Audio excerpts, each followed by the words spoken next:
SlyMedia TV, building bridges. The former President of the Federal Republic of Nigeria, Mr.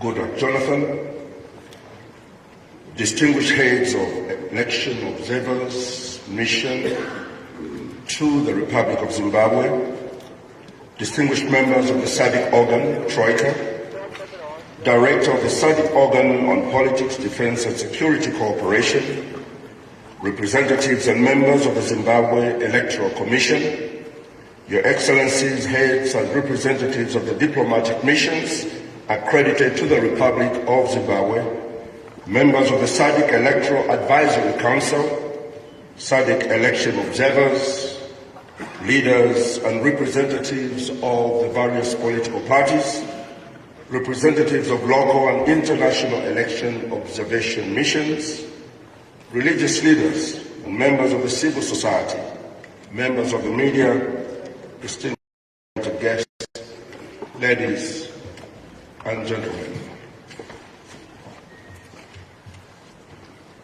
On behalf of the Southern African Development Community, SADC, it is my distinct honor to welcome you all to this important event where I will present the SADC Electoral Observation Mission, SEOM's preliminary statement on the conduct of the 2023 harmonized elections in the Republic of Zimbabwe.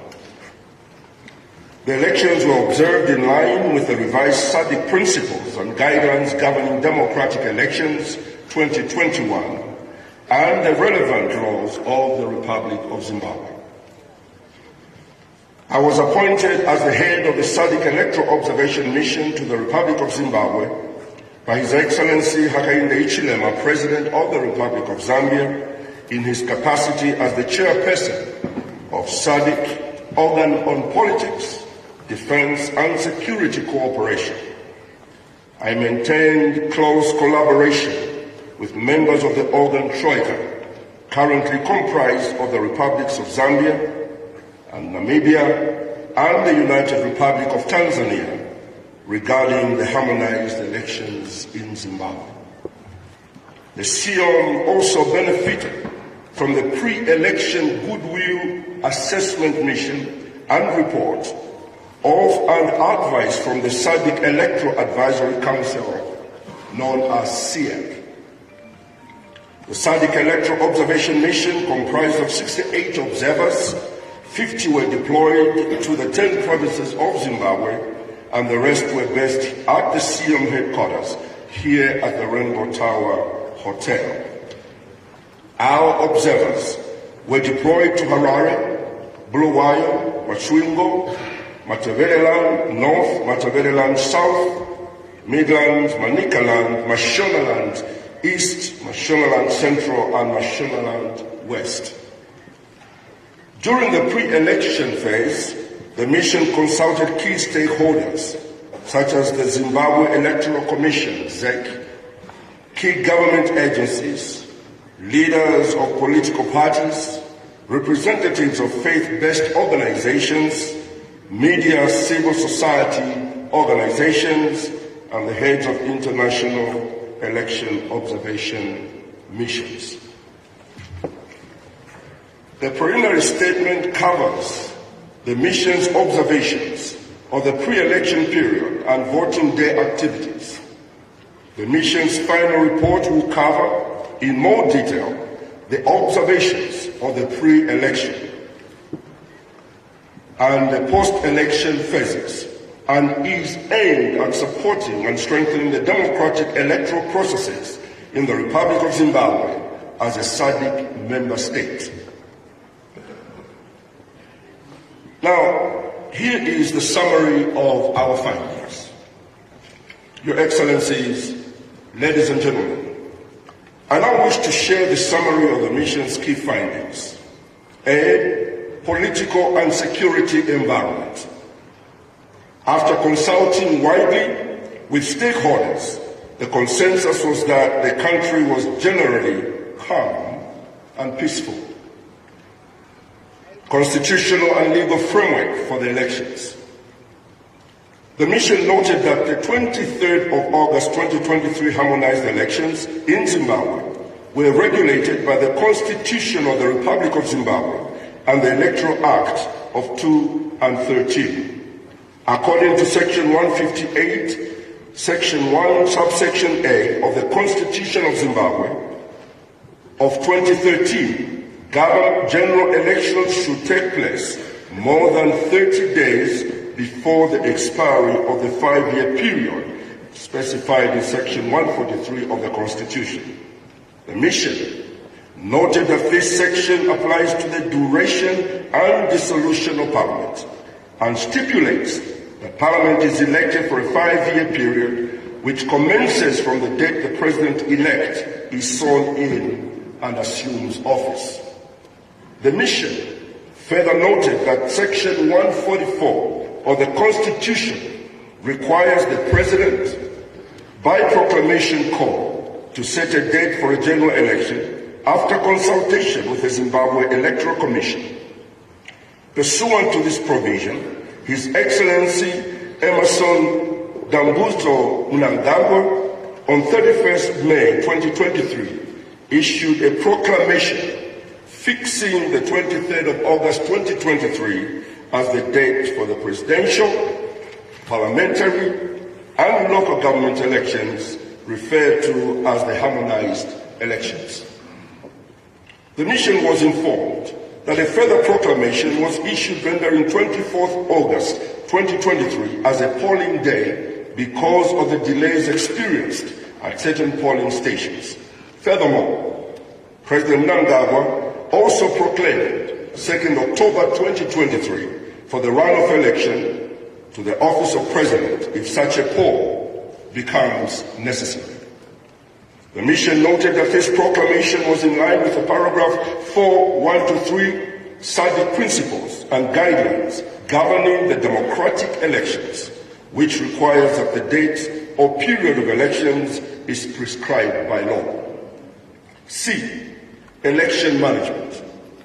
The mission noted that the elections in Zimbabwe are managed by the ZEC, which is one of the 5 Chapter 12 of the Constitution Commissions, that is, independent commissions whose purpose is to support democracy in Zimbabwe.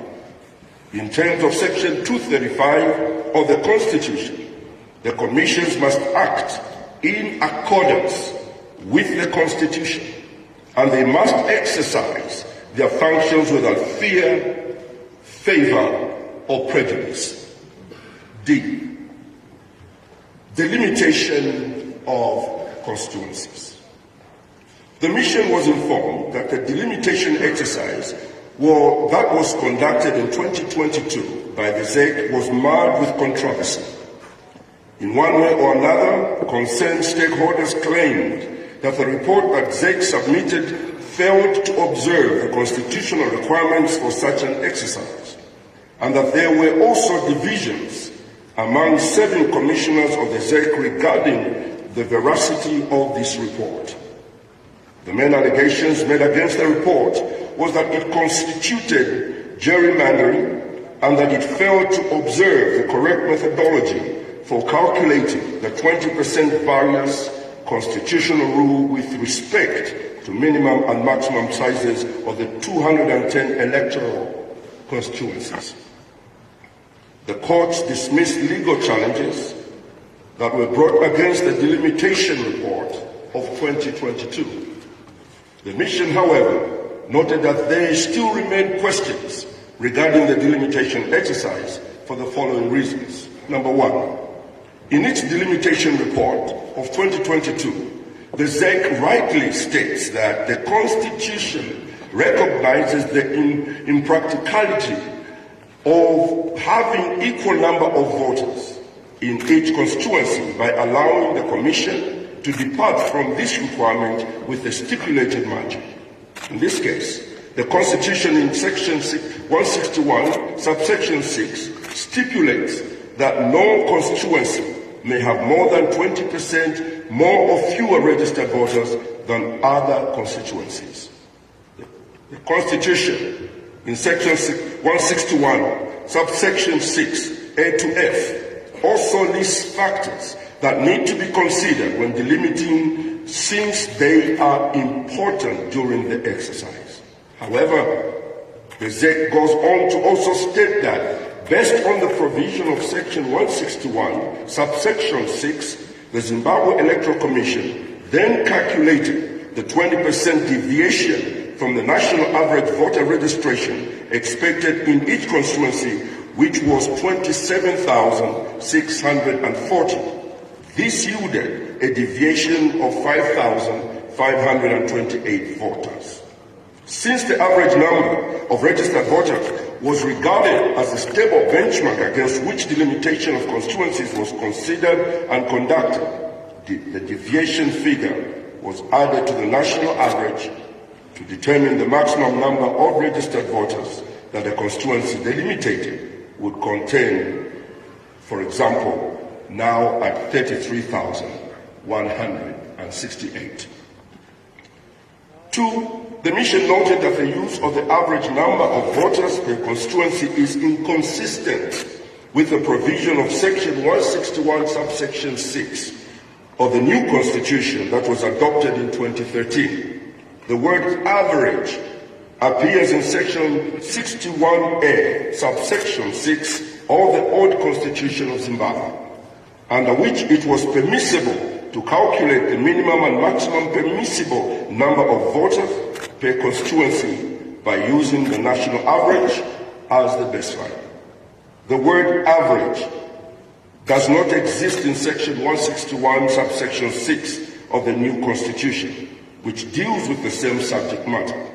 The difference between Section 61A, subsection 6, and Section 161, subsection 6 of the old and the new constitutions, respectively, is far from being merely technical. Number 3, in the new Constitution, and in the context of Section 161, subsection 6, the maximum deviation is 20% of the voters registered in the constituencies. The new Constitution uses actual constituency by constituency registered voter population, not the national average number of constituency voter population. To calculate the permissible deviation from the requirement that constituencies must have an equal number of voters. Mathematically, the two methods produce very different results and affect the equality of the vote concerning the elections to Parliament. On the other hand, since the country votes as a single constituency in the presidential election, the difference in the methods has no particular impact on the equality of the vote in that election. It was, therefore, not unexpected that ZEC would receive substantial criticism on this aspect of its latest delimitation report. Let me deal with the voters' roll. Some stakeholders decried the delay in releasing the voters' roll in a searchable and analyzable format as prescribed by the Electoral Act. Some stakeholders expressed displeasure that the delay in releasing the voters' roll resulted in missed opportunities for them to audit the voters' roll and therefore give the public confidence about the veracity of the voters' roll. According to the ZEC, there was, however, an opportunity that was provided for interested parties to inspect the voter roll as provided by the Electoral Act. In this regard, the mission took note of Section 62 of the Constitution. This section provides that every Zimbabwean citizen has the right to access any information held by the state or by any institution or agency of government at every level insofar as the information is required in public interest. The mission also noted that in terms of Section 21, the Electoral Act, the Commission shall within a reasonable period of time provide any person who requests it, and it also pays prescribed fee with a copy of any voter's roll, including a consolidated roll referred to in Section 20, subsection 4A, either in printed or in electronic form as the person may request. Access to the voters' roll is also premised on the constitutional requirement that the ZEC must deliver fair elections. In the exercise of this function, the Constitution requires the ZEC to exercise this function. The Constitution requires the ZEC to ensure that those elections are conducted efficiently, freely, fair, transparently, and in accordance with the law. Following consultations with the ZEC, the mission was informed of the conflict created by the introduction of the Cyber and Data Protection Act, which enjoins all institutions and agencies to protect the privacy of information entrusted to them vis-à-vis the provisions of Section 21 of the Electoral Act, where the voters' roll, although containing the personal information of voters, i.e. names, date of birth, ID numbers, address, sex, is a public document open to inspection by the public. Such conflict has resulted in there being litigation around the voters' roll, as aforementioned, where in one case an applicant does not want his information public, and yet in another the applicant seeks an order directing that the voters' roll be unveiled. The mission acknowledged the concerns the ZEC raised above regarding difficulties related to releasing electronic versions of the voters' roll. However, the mission also noted that the law gives the Commission discretion to impose reasonable conditions to prevent the voters' roll from being used for commercial or other purposes unconnected with an election. In particular, the mission noted that Section 21 of the Electoral Act provides the following: where a voter's roll is provided in electronic form in terms of subsection 3, 4, or 6, its format must be such as follows: its contents to be searched and analyzed, provided that the roll may be formatted so as to prevent its being altered or otherwise tampered with. The Commission may impose reasonable conditions on the provisions of the roll to prevent it from being used for commercial or other purposes unconnected to an election. Apart from the above safeguard measure against the abuse of the voters' roll, there is also room to note that a constitutional body, the ZEC, is obliged to give effect to the Constitution as to the supreme law. In this regard, the requirement for transparent and fair elections, instead of relying on legislation, the Cyber and Data Protection Act, that negates the specific requirement, in addition to the fees levied to access to the printed voters' roll, the mission notes that the above scenario is restrictive regarding access to the voters' roll by interested persons, including political parties. Freedom of assembly, F.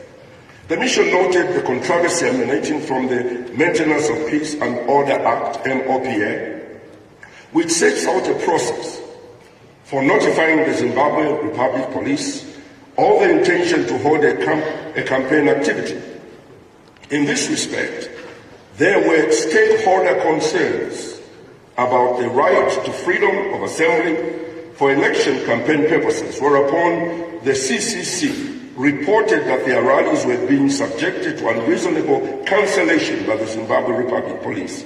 We also noted reports that there was inconsistent application of the notice period for election campaign gatherings, with certain political parties stating that the ZRP required a 7-day notice instead of a 3-day notice that is applicable during election periods, in accordance with Section 7(1)(b) subsection 2 of the Maintenance of Peace and Order Act. G. Freedom of expression. The mission received concerns from several stakeholders that the recent amendment of the Criminal Law, Codification and Reform Act, Chapter number 9, number 23 of 2004, which amendment is commonly referred to as the Patriot Act, has resulted in a severe restriction of the freedom of expression which is guaranteed by Section 61, subsection 1 of the Constitution. The Patriot Act creates the offense of willfully injuring the sovereignty and national interest of Zimbabwe. Stakeholders were particularly concerned that this offense is vague, too general, and it criminalizes any communication between two or more persons, whether happening in person or virtually or by a combination of both, which or facilitated or convened by a foreign government or any of its agents, proxies, or entities. Of note was also the concern that even the consultations between these stakeholders and international observation missions like ourselves could fall afoul of this law. The mission noted that the Patriot Act is incompatible with the spirit of Section 61, subsection 1 of the Constitution and paragraph 1 and 2 of the SADC principles and guidelines governing democratic elections, which requires member states to uphold, amongst others, the freedom of expression. H. Nomination of candidates and nomination fees. The mission noted the unprecedented amount of litigation surrounding the elections, amongst others concerning the nomination process of candidates. In this respect, we further noted the protest and litigation of Mr. Xavier Kasukuwere, who believes that he was unfairly disqualified as a presidential candidate. However, the courts dismissed this particular complaint. The mission further noted stakeholder concerns that nomination fees for a person to stand for election have become too high and therefore restrictive to political participation. In June, the government, through the statutory instrument 144 of 2022, increased the presidential nomination from the fee of $1,000 to $20,000 US. Nomination fees for a constituency election increased from $50 to $1,000 US. These amounts were also cited as unduly restrictive to less well-off members of the community, such as women who lack the means. In this context, we also take note of the significance of paragraphs 4, 1 and 7 of the SADC principles and guidelines, which requires member states to guarantee an environment of open contest with no undue exclusion and restrictions on anyone eligible and qualified to stand as a candidate in any election. I, participation of women as candidates. Stakeholders. The stakeholders that also included political parties acknowledge the significance of Section 80 of the Constitution and the SADC Protocol on Gender and Development, which require that women be given equal opportunities as men in political, social, and economic activities. Despite the innovations that Zimbabwe has made, such as the provision of the 30% female quota in respect of councillors for local authorities, the mission noted that a lot more needs to be done to achieve gender parity in contested elected political positions. In this regard, our mission was advised that in 2023, fewer women actually succeeded in their party's primary elections, and effectively less women stood for the National Assembly, while only one woman stood for the presidency. Amongst others, this could also be attributed to the high nomination fees. J. Independence of the judiciary. In view of their significance in the event of legal challenges in the context of the electoral process, some stakeholders expressed the view that the government compromises the judiciary. A key justification for this perception was information received from these stakeholders that the judiciary recently received large financial and material incentives, which the stakeholders viewed as an attempt by the government to buy the loyalty and allegiance of the judiciary. K. Alleged intimidation of voters. The mission was informed that the rural vote may be compromised by alleged intimidation attributed to a group called Forever Associates Zimbabwe FAZ, which is said to be a quasi-security intelligence organization. The group was said to have been deployed towards and around 36,000 villages. The allegations were that people were intimidated to vote in a particular manner and were warned that it would be easy to determine who voted against certain parties. Postal voting controversy. There was considerable concern from the opposition and other stakeholders that postal voting by the officers of the Zimbabwe Republic Police was compromised by the alleged coerced voting. There were allegations that police officers undertaking postal voting were coerced to vote in a particular way in the presence of their supervisors, thus compromising the secrecy of the vote. Coverage of the elections by state-owned media. It was the contention of several stakeholders that the state-owned media houses remained biased against the opposition political parties and their candidates during the campaigns. While the mission noted that some improvement compared to the 2018 electoral processes, was also noted that the content of the public broadcaster and the state-owned newspapers were in favor of one political party, contrary to the relevant provisions of the Constitution, the Electoral Act, and the revised SADC principles and guidelines governing democratic elections, which require state-owned media to be impartial. Now, let us put across our observations on election days 23rd to the 24th of August 2023. On the election days, the SADC Election and Electoral Observation Mission observed the voting process in 10 provinces of the Republic of Zimbabwe. The deployed observer teams covered 172 polling stations in their respective areas. The political contestants have continued to call for peace during this election period and after. The CEO observed the following critical aspects at the 172 polling stations that we visited. The environment at the polling stations was relatively calm and peaceful. B, several voters expressed concern due to a lack of or late arrival of ballot papers and poor administration at some polling stations. However, voters remained patient to exercise their constitutional right to vote.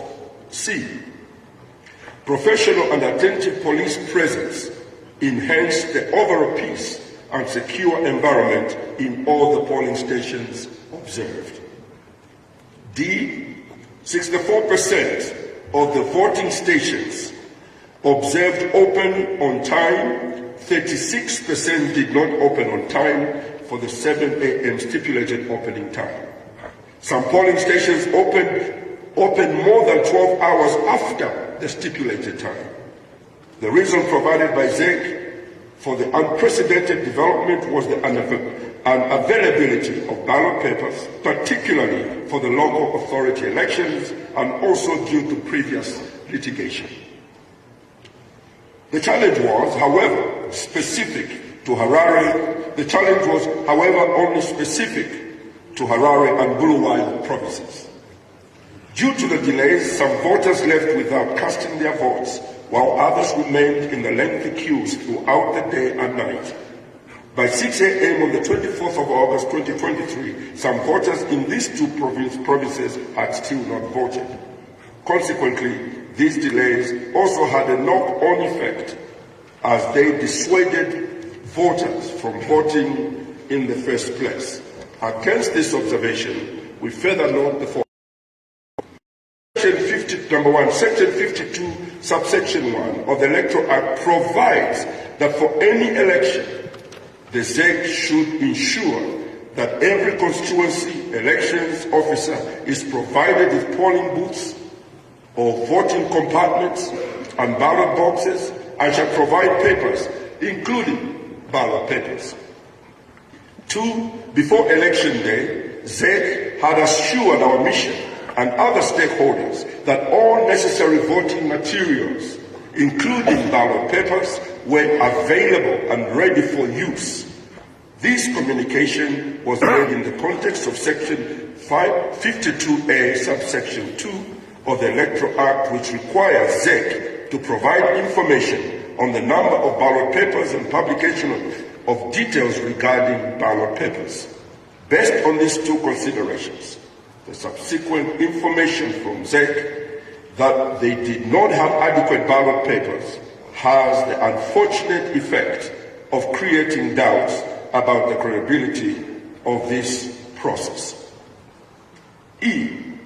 The voters' roll was unavailable at 1% of the polling stations observed and was therefore not displayed outside the polling stations for the convenience of the voters and verification by party candidate agents.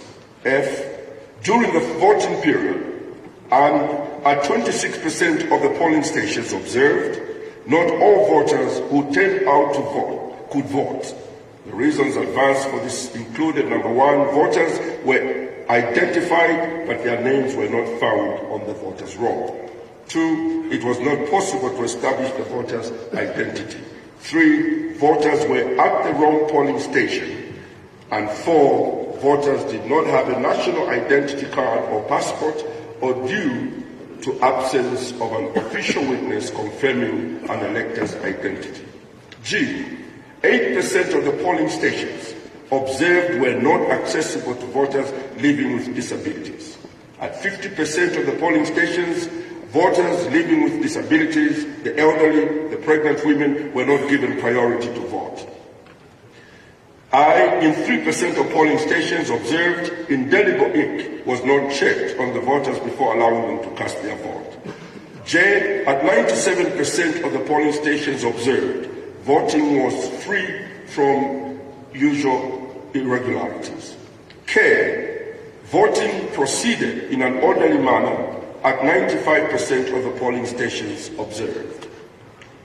L, ballot boxes did not remain locked and or sealed at 2% of the polling boxes that were observed.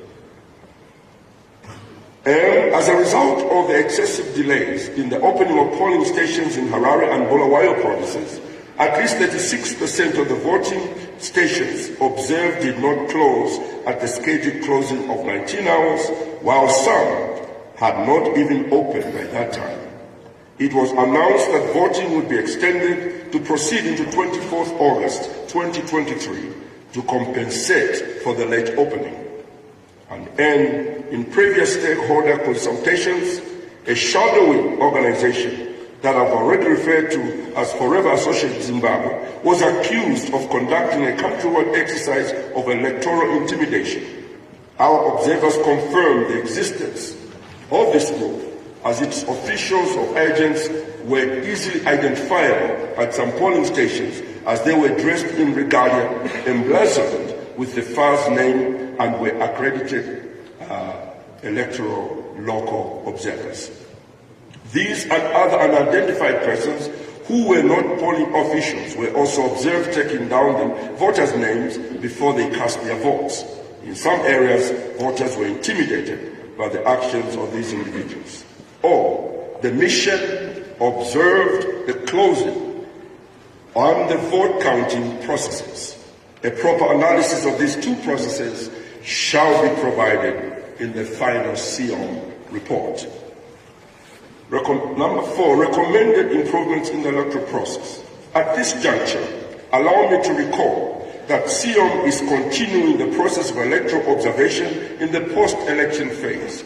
As such, the mission will not be rendering comprehensive recommendations and detailed qualifications of the election at this stage. However, the mission has observed the following areas of the electoral process and system that relevant stakeholders may wish to consider improving. Number 1, access to the voters' roll. In order to improve perceptions amongst the public, political parties and candidates, ZEC is advised to strictly follow the provisions of the Constitution on transparency, access to information, and consciously avail the voters' roll in accordance with the stipulations under the Electoral Act. 2. Nomination fees. In order to enhance the openness and inclusivity of the political process, ZEC is urged to engage with all stakeholders in the process of revising nomination fees for the candidates and attempt to benchmark the revised fees in the context of the SADC region and Zimbabwe's economic realities. 3. State-owned media coverage. The relevant media regulatory authorities are urged to ensure the implementation of measures that require impartiality in the coverage of political events by state-owned media. And 4. Voting materials. ZEC is urged to strengthen transparency in the procurement process and delivery of all voting materials, including ballot papers, and put in place a monitoring system that includes the participation and verification by electoral stakeholders. In addition, there is need for the Electoral Commission or Electoral Act to be revised to put in place clear frameworks and timeframes within which these processes should be completed. Number 5, participation of women. Effective and practical measures should now be put in place at the earliest sitting of the next Parliament to enhance the equal participation of women as candidates in electoral processes. In conclusion, the mission observed that the pre-election and voting phases on 23rd to the 24th August 2023 harmonized elections were peaceful and calm. However, for reasons outlined above in this report, the mission noted that some aspects of the harmonized elections fell short of the requirements of the Constitution of Zimbabwe, the Electoral Act, and the SADC principles and guidelines governing democratic elections of 2021. The mission commends the people of Zimbabwe for maintaining a peaceful political environment during the pre-election period and on voting day itself. The mission will release its final report after the validation and proclamation of final results, as provided for in the SADC principles and guidelines governing democratic elections. The final report will be shared with the ZEC and all stakeholders. In terms of the SADC principles and guidelines governing democratic elections, our long-term observers will remain on the ground to continue with the post-election observation until the 1st of September 2023. The SEAC shall return at an appropriate time to undertake a post-election review to determine the extent to which the recommendations of SEAL have been implemented and the nature of the support, if any, that the member state holding elections may require from SADC region to implement these proposals. In the event of any electoral disputes, the mission appeals to all contestants to channel their concerns through established legal procedures and processes. The mission urges all political parties and the people of Zimbabwe and all the stakeholders to allow the ZEC to announce the final results as legally mandated. May God bless Zimbabwe. May God bless SADC. May God bless Africa. Merci beaucoup. Obrigado, asante sana, tatenda, I thank you. We will take the position of AU MESA. On the first question, in terms of can we immediately confirm that these elections were credible? I think in the manner in which the President has explained it helps all of us to appreciate the fact that the reports we have given today have done something. First of all, we have not been shy to mention to the Zimbabwean people and to the international community that all of us agree that we saw calmness and peace towards the election and even during the election day. We voted, the people of Zimbabwe voted on the 23rd and 24th.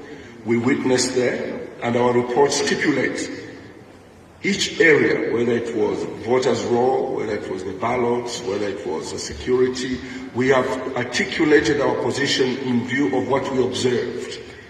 But it's too early for us to say it was not credible. It's credible because the process is not finished. The election results are not even out yet.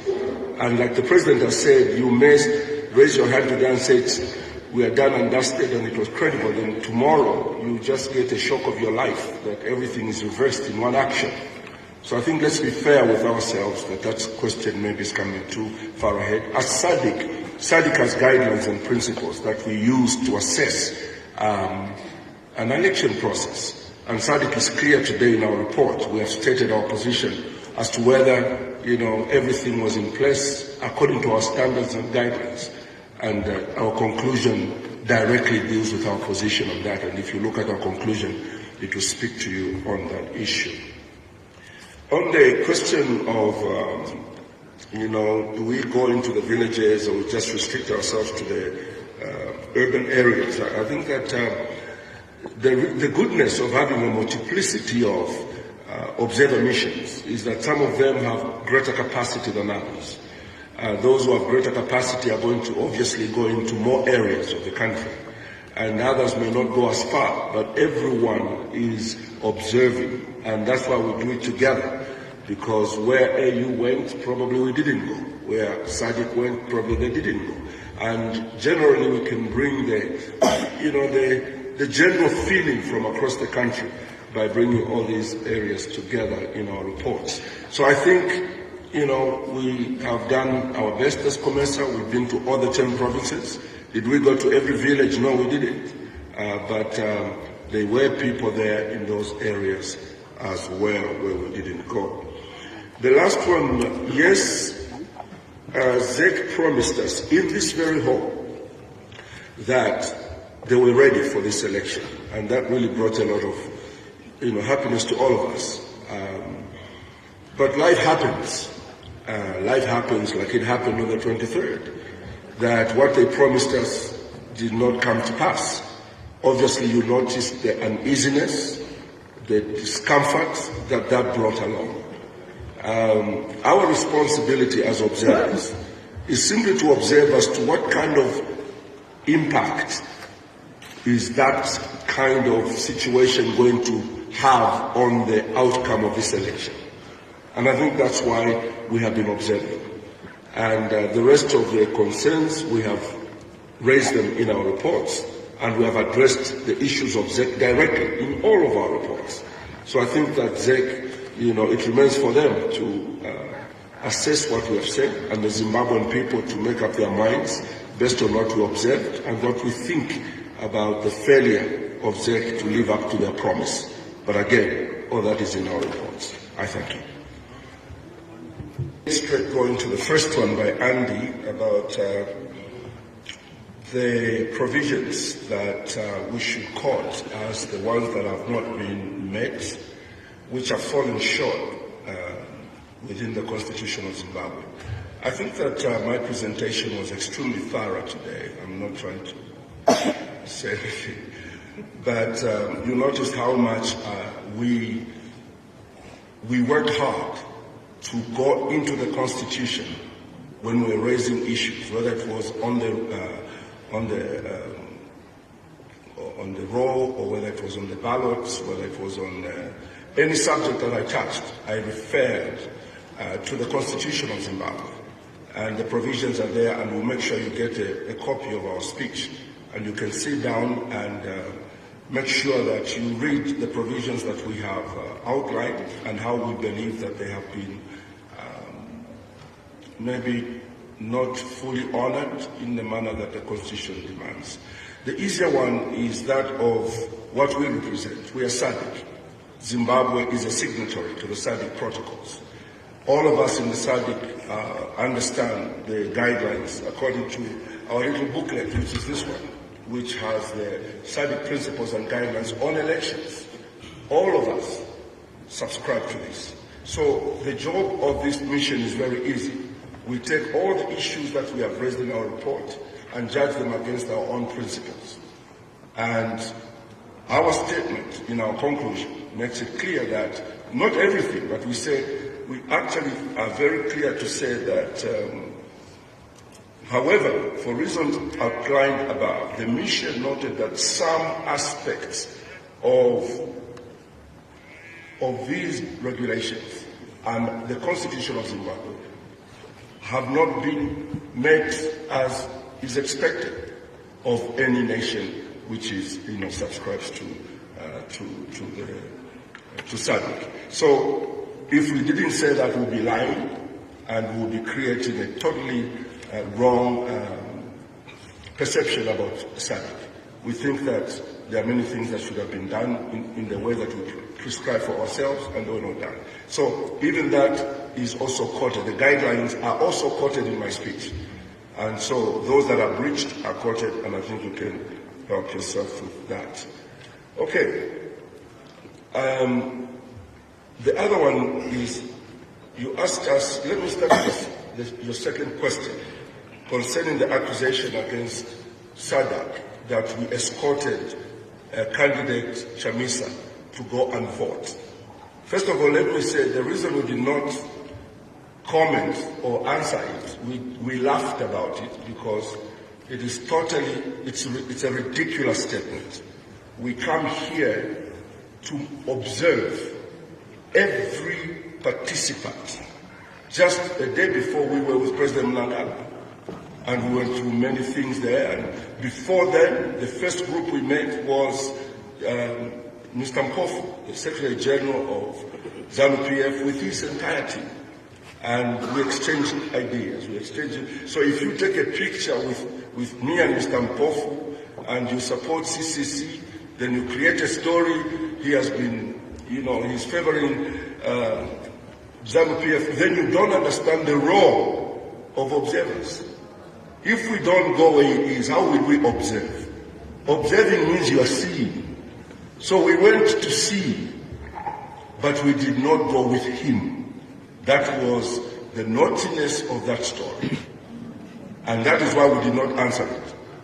Somebody decided to say, we went to see, we went with him. No, we didn't. We were at that polling station when Mr. Chamisa came. We made no contact with him. We didn't speak with him. We were observing from far. He left without any eye contact. And if that is wrong, then why are we here? Why do we come here and put on these jackets if we are not supposed to see what these people are doing? What if he had been beaten there, or he claims that they didn't allow him to vote? How do we know? How do we stand by that if we never observe? So I think that is, we felt, sorry for using this word, we felt it was a cheap article which might have had a reason behind it. That's really what we say. And let me be clear, this country is Zimbabwe. And I hope this doesn't get me into trouble again. This is where President Mugabe comes from. A man that really explained to us in the region what it means to be nationalistic. We don't do these elections, and we need to get that out of our minds. This thing going around that you are West or East. Some of us, and the SADC principles, we don't do these elections for the West or for the East. We do them for ourselves. And if we are not original in the manner we are doing these elections, we always point at each other, you are with your West. When they are voting in America, do they say we are on Africa's side or we are on Asia's side? They just vote on their side. And so I think let's get away from that and concentrate on what is our interest as Africa, as Africans, and as we vote. Let's not always say we are doing it for this one or for that one. Let's do it for ourselves. I thought it was important for me to clear that. I didn't want to talk about it, but you started it. That's why I have decided to answer it. No, sir. We were basically doing our job for which we were sent by our bosses from Botswana to make sure that we do the right thing. There's another question about the flights. Yes. Yeah, we had.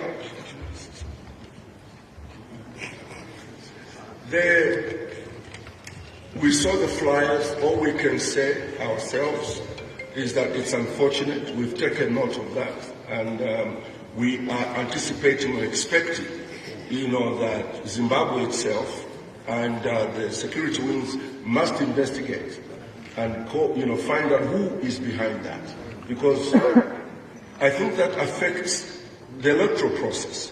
Some people pick it up, read it, and believe the message that was there, and they don't go and vote. And that is really interfering with the electoral process. So we are demanding that the security wings of Zimbabwe must investigate and find out who is responsible for that, and take them to task. And, if that in any way would have affected the election, I think that is too early to tell. I think let's just say that we have condemned that, and I think it's a desperate move, but whosoever did it.